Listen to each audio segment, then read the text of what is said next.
Hello, and welcome back to Reality Rewind, your number one stop for diving deeper than the headlines and unpacking the stories behind your favorite reality shows. Today, we are tackling a story that is just layers upon layers of heartbreak, drama, and what feels like the end of an era for one of television's most iconic families. We're talking about the Roloffs. We're talking about little people, big world. It's a mouthful, and every single part of it is packed with emotion and controversy. For over 2 decades, we've watched the Roloff children grow up on this magical farm in Oregon. We saw marriages, births, and the messy, painful reality of a divorce. We saw Amy find love again, and we held our breath, hoping, praying, that the farm, the very heart of the show and their family, would stay in the family forever, a legacy for the next generation. But that's not what happened. Instead, what has unfolded over the past few seasons is a slow-motion tragedy.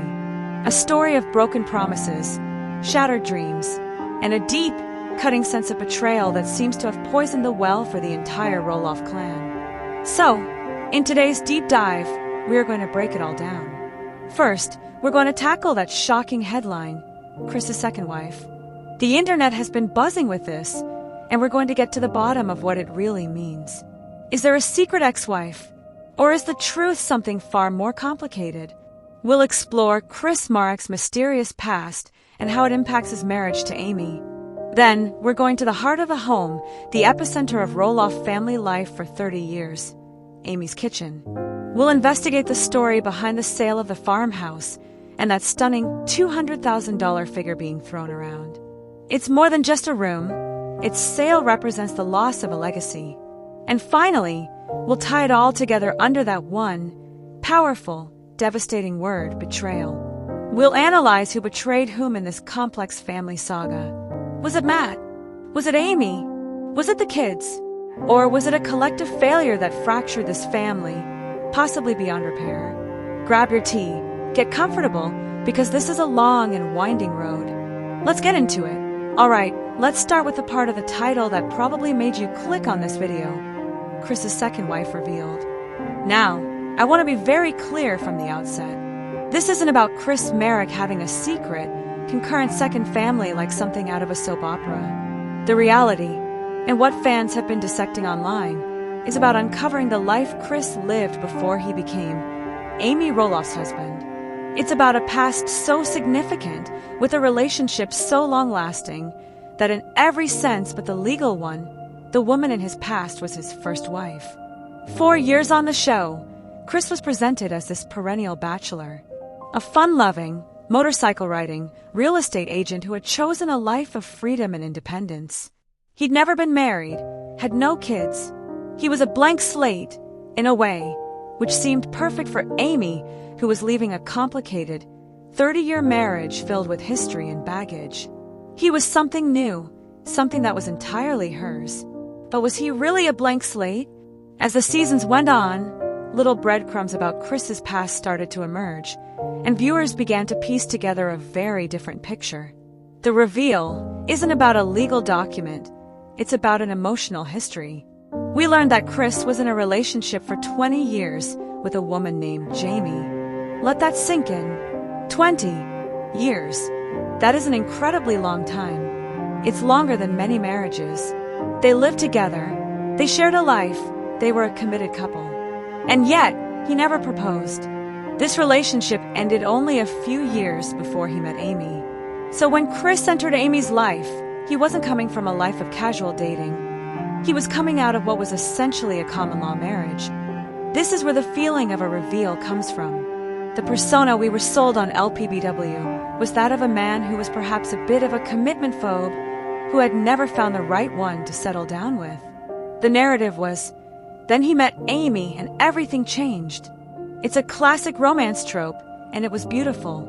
But the 20-year relationship complicates that narrative, doesn't it? It raises questions. Why did that relationship end? And more importantly, why was it so downplayed on the show? On the show, we've seen Amy and Chris have conversations about their pasts. Amy has been, as you'd expect, an open book. We've seen her entire adult life play out on screen. With Chris, it's been more guarded. When the topic of his long-term ex-girlfriend came up, it was often framed as a long time ago or in the past. But for the audience, and perhaps even for Amy, understanding the depth of that relationship was a slow burn. Think about it from Amy's perspective. She married Matt young and built a whole life, a whole identity around being a wife and a mother in that specific house on that specific farm. When she met Chris, she was creating a new identity.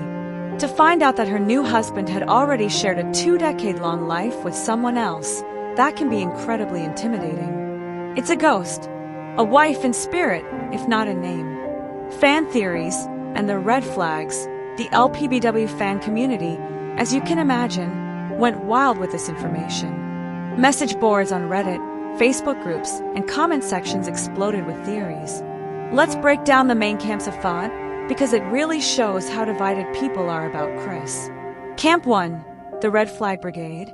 A significant portion of the audience sees this as a massive red flag. Their argument goes something like this. If a man spends 20 years with a woman and refuses to marry her, what does that say about his ability to truly commit? They worry that he might have a deep-seated fear of marriage, and that his relationship with Amy is just another long-term stopover. One Reddit user, I'll call them Roloff Watcher 99, put it this way. It's not about the ex, it's about the pattern. 20 years with no ring. That's not being choosy. That's being a commitment phobe. Amy jumped from one complicated man to another.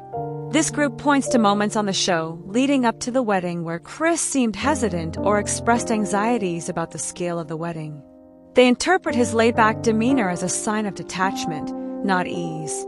They believe Amy, so eager for love and validation after her painful divorce, might have overlooked these warning signs.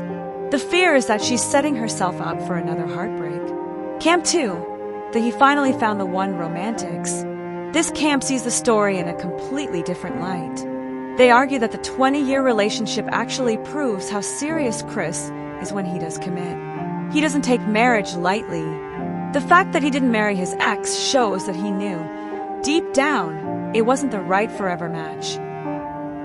Their narrative is that he spent 20 years in a relationship that was comfortable but not it.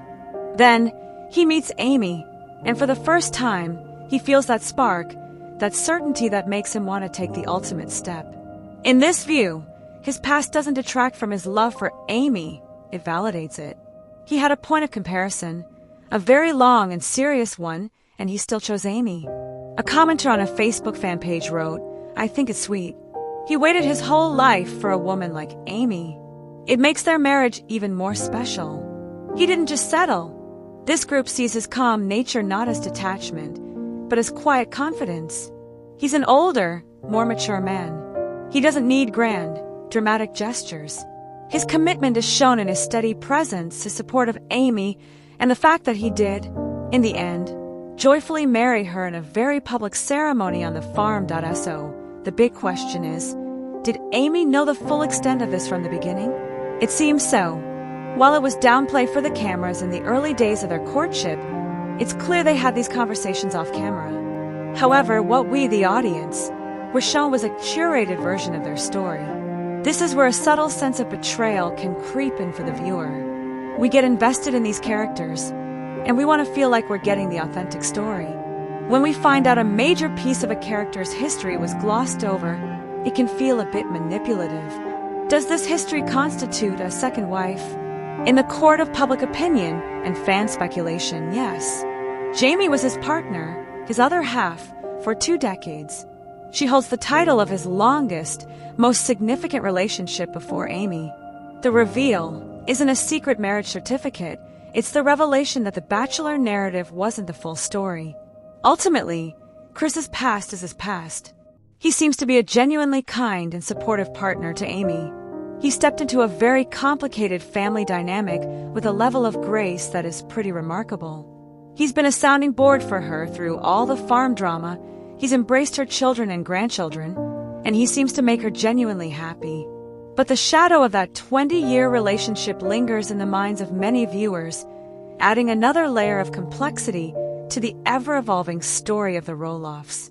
It's a reminder that every person, Even a reality TV star has a whole life that happened before the cameras started rolling.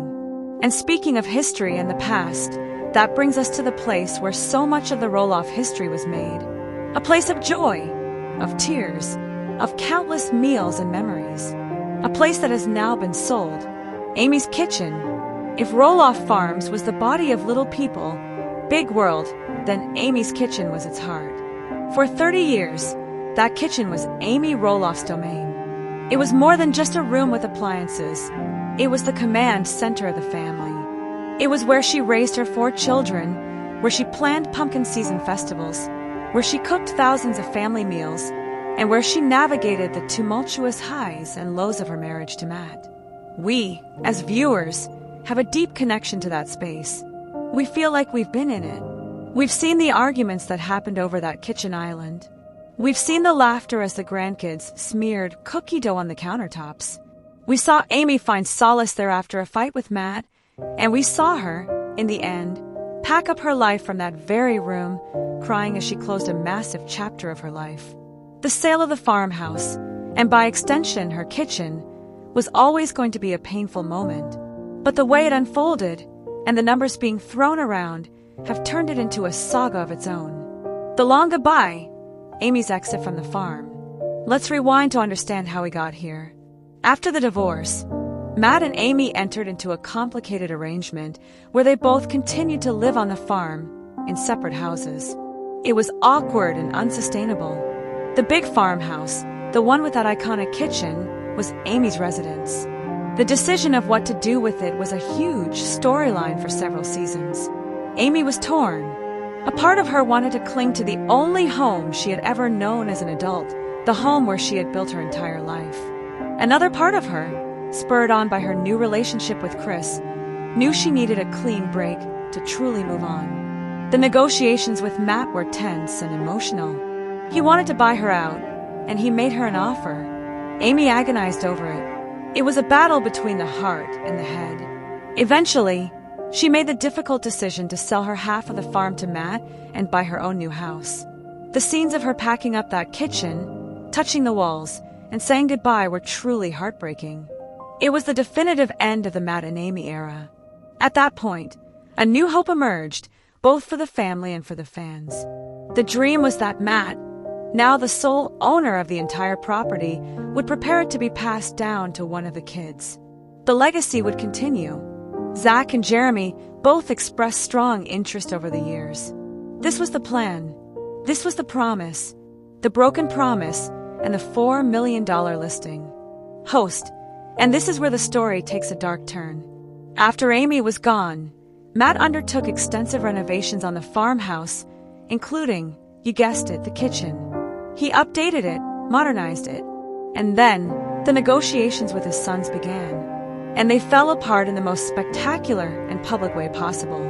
According to Zach, the meetings with his dad were hostile. He felt that the offer on the table wasn't a real family price offer. It was a business transaction, and not a particularly fair one at that. He believed his father was more interested in profit than in legacy. Jeremy and his wife Audrey had a similar experience, trying to buy a portion of the farm and ultimately walking away disillusioned. Matt's side of the story is that his sons were entitled and didn't appreciate the value of what he was offering them. He claims he gave them a massive discount, and they still wanted more. Whatever the truth is, and it's likely somewhere in the middle, the result was catastrophic. Both sons, feeling betrayed by their father, walked away from their dream. And Matt, in a move that shocked the entire fan base, listed 16 acres of the farm, including the main farmhouse and that famous kitchen, on the open market for $4 million. The dream was dead. The farm was being sold to strangers. Where does the $200,000 figure come from? Okay, so this brings us to the $200,000 in our video title. Where does that number come from? After Matt put the house on the market, the internet started buzzing with this figure. Let's be clear, the house did not sell for $200,000. It was listed for $4 million. So, what does this number mean? After digging through fan forums, blogs, and rewatching key episodes, it seems this figure is an amalgamation of a few things, rooted in the deep fan anger towards Matt. Theory 1. The value of the kitchen itself. One of the most popular theories is that the $200,000 represents the estimated value of the renovations and high-end appliances that Matt put into the kitchen after Amy left. Fans use this number to highlight the irony. They see it as Matt erasing Amy's history, spending a fortune to create his perfect kitchen, only to turn around and sell it. The $200,000 becomes a symbol of his frivolous spending and his disinterest in preserving the family's authentic history. It's a way of saying he spent all that money just to flip it, not to preserve it for his kids. Theory 2. A misunderstood part of the negotiations. Another possibility is that this number was mentioned at some point during the convoluted buyout negotiations, either between Matt and Amy or between Matt and his sons. For example, it could have been an estimated value for the contents of the house, or a figure related to capital gains tax, or a down payment requirement. A single number mentioned in passing on the show can easily get taken out of context by fans and morph into a headline. The number feels specific and therefore credible, even if its context is lost. Theory 3. Symbolic clickbait. The most cynical, and perhaps most likely, explanation is that it's a number used for dramatic effect. It's a shocking number. $200,000 kitchen is a much more clickable headline than farmhouse sells. It's designed to generate outrage and get people talking. And it worked. The number is now inextricably linked to the sale of the farmhouse in the online discourse surrounding the show. Regardless of its origin, the number functions as a symbol of the immense loss. Whether it's the cost of renovations or just a number pulled from thin air, it represents a piece of the farm's soul being quantified and sold off. Amy's reaction, a painful epilogue, and how does Amy feel about all of this? We've seen her process it on the show, and it is gut-wrenching. She has driven by the farm and seen the for sale sign. She has talked with Chris about her profound sadness that the legacy she thought she was helping to preserve by selling to Matt is now gone. There's a palpable sense of regret. She made the decision to sell to Matt, believing, trusting, that he would be the bridge to the next generation. In one emotional scene, she said, "I'm just sad. I'm sad that it's come to this." She explicitly stated that this is not what she thought would happen when she sold him her half. She feels that the 30 years of work, of memories, of raising a family in that house have been liquidated. Her new life with Chris is happy, and her new kitchen in her new house is beautiful. But you can see the pain in her eyes when she talks about the farm. It's a wound that may never fully heal. She didn't just sell a piece of property, she sold a piece of her history, and she feels like the steward of that history, her ex-husband, betrayed her trust and the dreams of their children. Which brings us to the final, and most important, part of the story. The emotional core that connects Chris's past, the sale of the kitchen, and the entire future of the Roloff family. The theme of betrayal. Part 3, a legacy of betrayal, the fracturing of the Roloff family. Betrayal is a strong word. It implies a violation of trust, a breaking of a promise. And when you look at the recent history of the Roloff family, it feels like the only word that truly fits. The sale of the farm wasn't just a business transaction. It was the culmination of years of simmering resentments and broken promises that has left the family more fractured than ever before. Let's untangle this very messy web of betrayal, because it's not as simple as pointing the finger at one person. Almost everyone has a role to play in this tragedy. Matt's betrayal, the patriarch and the promise, the primary target for fan anger, and seemingly for his own children's anger, is Matt Roloff. For years, the central thesis of the show, stated by Matt himself time and time again, was that the farm was a legacy. It was for the kids. It was for the grandkids. He was building it all for them. This was his stated purpose, his life's work. The betrayal, in the eyes of his sons and the audience, is that when it came time to make that dream a reality, he treated his children not as family, but as inconvenient business partners. He set a price so high that it was unattainable for them. Zach has said on camera that the deal wasn't even close to fair. He felt that his father chose money over his sons. From Matt's perspective, he sees it differently. He believes he poured his blood, sweat, and millions of dollars into that farm, and he refuses to just give it away. He feels his kids don't appreciate the value of what he's built. He sees their desire for a family discount as a sign of entitlement. In his mind, he is the one being betrayed by children who don't respect his life's work. But the optics are terrible for Matt. He is the patriarch. He is the one with the power and the money. To the outside world, it looks like a wealthy father refusing to help his own children carry on the family legacy, all while building a massive new dream home for himself and his fiancée, Caryn, on another part of the property. The message it sends is that his future with Caryn is more important than the legacy he promised his children with Amy. That is a deep, deep cut.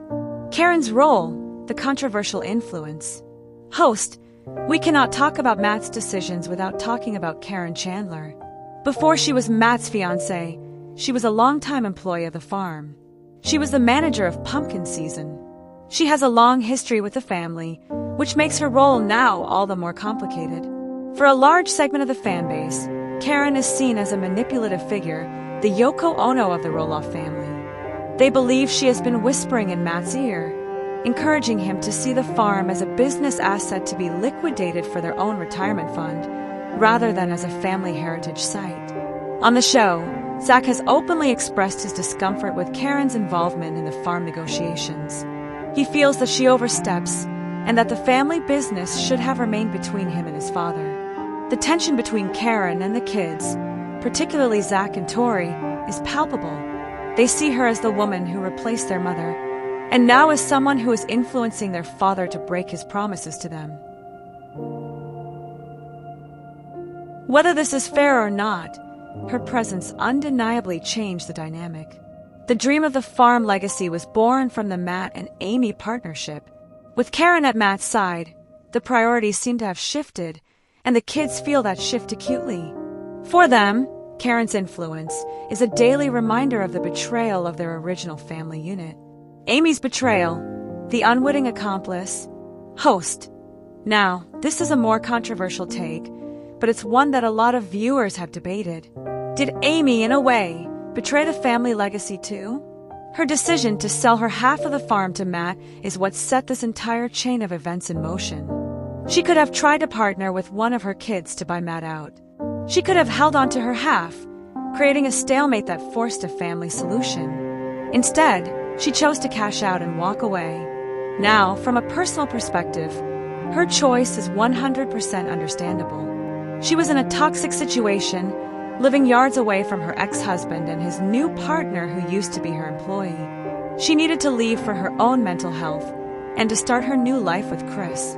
No one can blame her for that. But from a legacy perspective, her decision was the first domino to fall.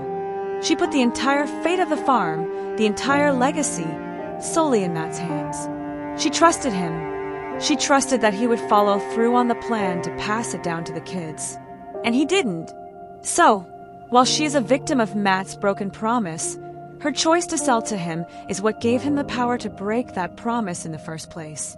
It was a choice born of necessity and hope, but it inadvertently led to the very